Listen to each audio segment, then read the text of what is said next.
Bienvenidos hermanos al encuentro con la palabra. Inspirados en la oración breve, el ciego Bartimeo: Jesús, hijo de David, ten compasión de mí.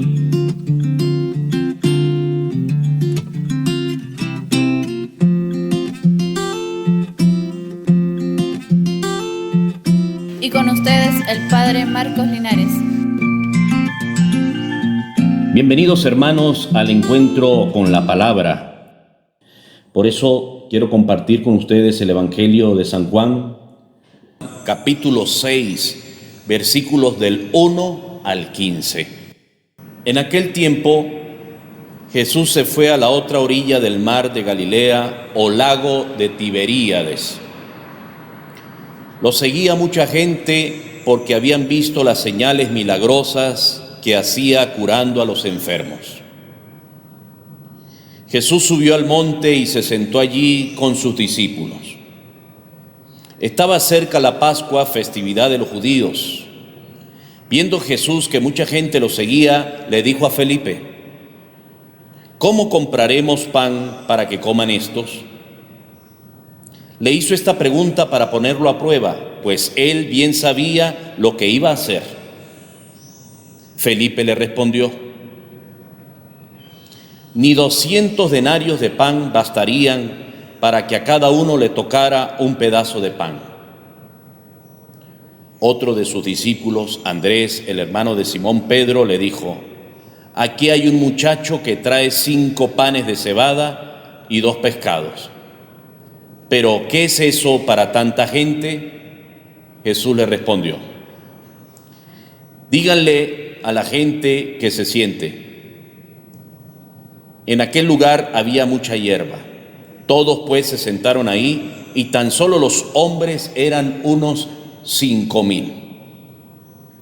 Enseguida tomó Jesús los panes, y después de dar gracias a Dios, se los fue repartiendo a los que se habían sentado a comer.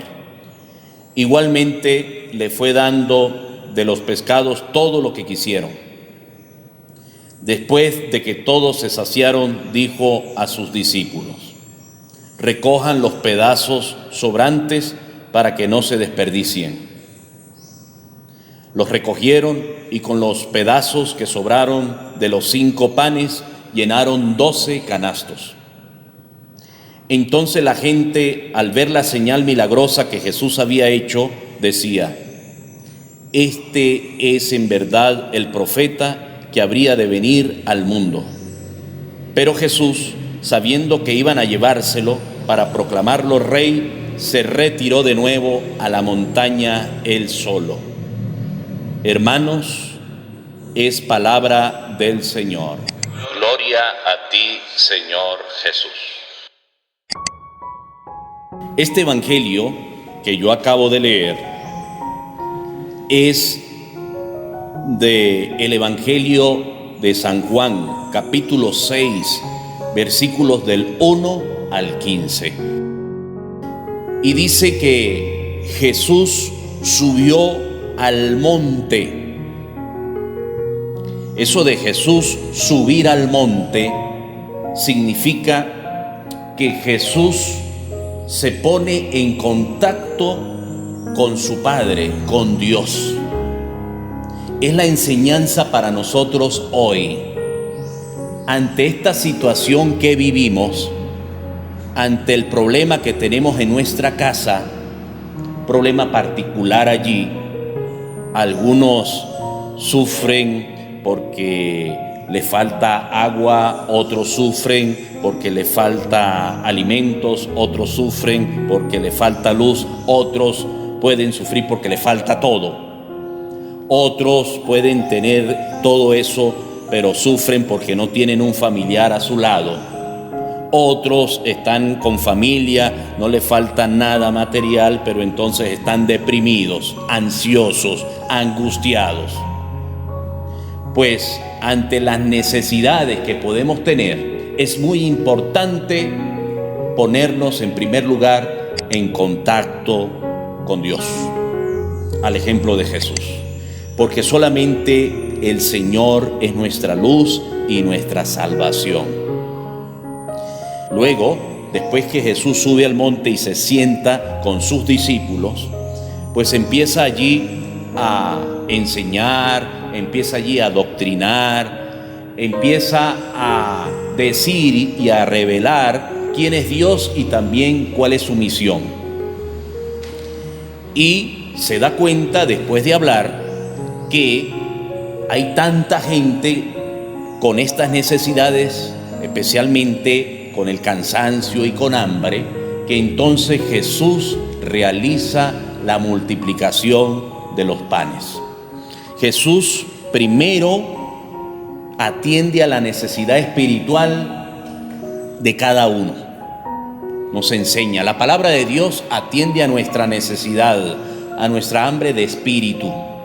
Y luego Jesús sabe también de nuestra necesidad del alimento del cuerpo y realiza la multiplicación de los panes.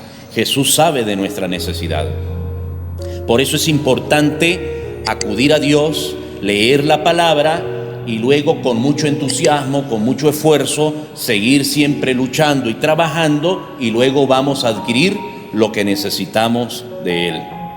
Allí dice que Jesús hizo la multiplicación de los panes para tanta gente que ni siquiera el dinero podía lograr, porque había poco dinero y era tal la multitud que no alcanzaba. Eso significa que Jesús es un Dios, Jesús es nuestro Dios de multiplicación, de abundancia. Se recogieron una cantidad de canastos y sin contar también la cantidad de niños o de mujeres que habían quedado allí sin contar. Solamente eran llevando la cuenta, unos 5,000 hombres, 5,000 personas. Hoy el Señor se queda con nosotros en la palabra y sigue alimentándonos con la palabra, y son más de 5,000. Es una gran multitud que se alimenta el día que nosotros podamos compartir la palabra de Dios, sea por las cuentas o las redes sociales, o sea también recomendando y compartiendo las pequeñas reflexiones que vamos oyendo para que los demás también alcancen a alimentarse. Que así sea. Hermanos, Dios los bendiga. Hermanos, y los invito a hacer clic donde dice suscribirse al canal de YouTube para que les lleguen las notificaciones cada vez que leamos y meditemos la palabra.